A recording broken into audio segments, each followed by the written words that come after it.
When you're good at something, chances are it will be the only thing you'll ever know. Your whole life will revolve around the fact that you're the best at it and that no one can ever tell you otherwise. But what happens when it leads you to something dangerous?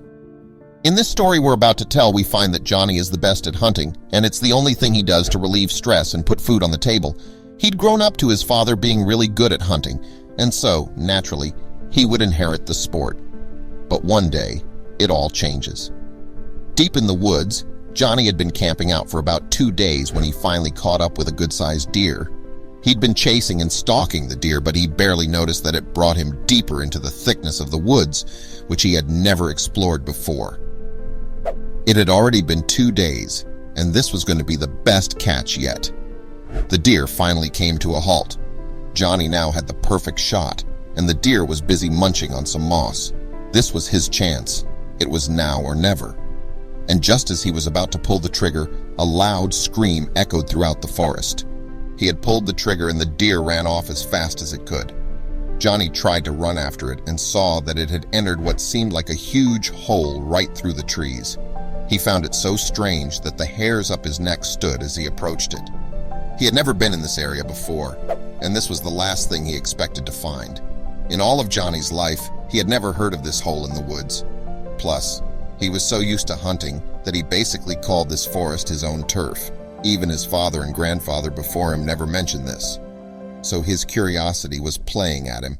He walked closer to the hole to inspect it. He checked all the branches and leaves. Nothing was out of place to tell him that it was man-made. The hole wasn't cut deliberately. The ground didn't have sawdust or anything that would indicate that the branches and trees were cut a certain way to make the large hole. As he was busy with inspecting every detail on the large hole, he had not noticed that it had become so silent that he could hear even the weight of his shoes on the soil, or that he could practically hear his own heavy breathing. Obviously, this is a very nerve-wracking experience.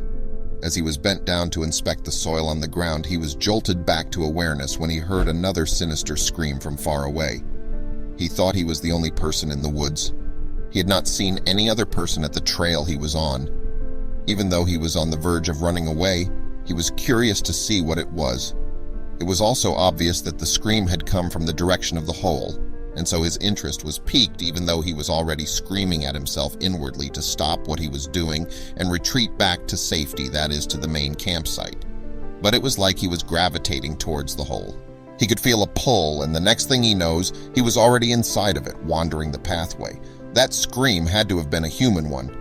But the question now begs, what was a person doing deep into the woods alone? Were they really alone? What's going on? Johnny was beginning to doubt whether or not he made the right choice in following the deer and trying to investigate where the screams came from. Seeing as how the bushes seemed to be very thick and the path almost disappearing due to the thickened grass, it seems as if nobody had ever been there in the last few years. Every step he made deeper into the woods, his mind would be filled with thoughts on what to expect. His family and friends knew that he was going to go out camping and hunting, but he did not tell them where exactly his hunting trip would be, which in turn he regrets. But then again, his family and friends were so used to him going MIA for days at a time because they know hunting was the only way for him to blow off some steam, especially if he's had quite a week at work. So when he checked his phone and found that he barely had any reception, he knew his chances were slim. Johnny shook his head. He wasn't at all surprised at the fact that he did not have any reception, being that he's already so deep into the woods. It was also a little too late for him to turn back now. He knew that this was his only shot to uncovering where that scream came from.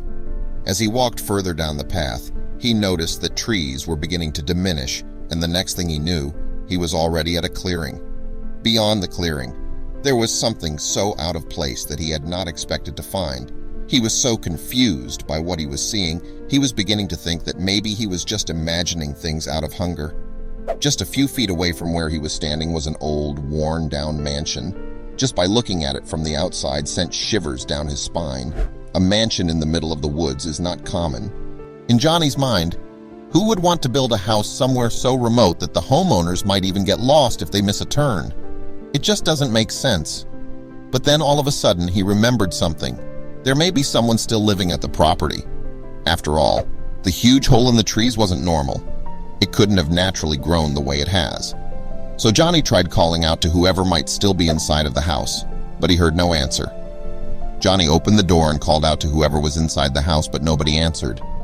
He half expected for nobody to answer. The house was dilapidated, and the inside looked to be such a mess with broken windows and just signs of the house being abandoned for many, many years. Everything in the first floor was empty, so Johnny then decided to go up the second floor. His curiosity got the best of him, and it was too late for him to turn back now. So one step led to another, and to the end of the hallway he saw a light. He slowly walked towards the room and crept up to slowly open the door. Johnny opened the door, and lo and behold, the sight of the room made his jaw drop. This was the least he had expected. This was a very huge contrast to what he saw downstairs. Inside the office there were no windows, but that didn't shock him. What startled him was that there were lit candles and papers on the desk. Then the thought dawned on him: he wasn't alone inside the house. He approached the desk, and there he found newspapers, but something caught his eye. As he looked closer at the newspaper, he gasped. On the front page was a photo of the mansion he was in, but what shocked him more was the date that was written on the newspaper. The date that was on the newspaper was from 30 years ago. Although, with the time that has passed and the house being abandoned, the quality of the paper was still in mint condition.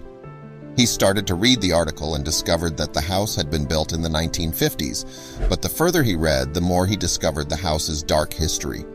The paper had described the house as an extravagant abode, but then it was the complete opposite of its master. Apparently, it had been built around the 50s by a millionaire who was rumored to be crazy and wanted to get away from the people in his town. But then a decade later, the truth was revealed. The man had actually built the house tucked in the middle of the forest, not to get away from people, but more so to give in to his evil desires, away from prying eyes of the public. He didn't want to be found out, so this was the only way for him to hide his sinister activities. It was only because of a lone teenager back then that revealed the whole truth to the town, and the evil man had eventually gone to jail. The town had wanted to auction off the house, but since it was the house of horrors, nobody wanted to buy it, no matter how lovely it looked. He then noticed a sudden creaking in the floorboards in the attic. All of a sudden, he could see that there was a ladder leading to it. Johnny left the desk and was now walking towards the ladder. He called out again, but nobody answered, so he climbed up and saw that there was somebody by the attic balcony. He walked a little closer, but this time he was careful not to scare the person. Johnny then asked who he was. It was a man in his late 50s, and when he spoke of his name, it rang a bell: Matthew. Johnny knew who this was. This was the teenager that had revealed the original owner's dark secrets to the public. But the air was different, and Matthew had the look in his eyes that Johnny knew all too well. They were not the eyes of a normal, sane man. Matthew had been alone in this house for heaven knows how long, and he wasn't about to let Johnny go just like that. Johnny slowly backed up and assured Matthew that he did not mean to intrude and that he was about to leave. It was like a scene from a horror movie. Johnny was almost caught in a rope trap as he slowly walked back to where the ladder was. He needed to think fast enough, and his brain told him to run and jump down the balcony. So that was what he did. He ran as fast as his feet could take him and flew down the roof and onto the ground. While running, he kept looking back to make sure that Matthew didn't run after him.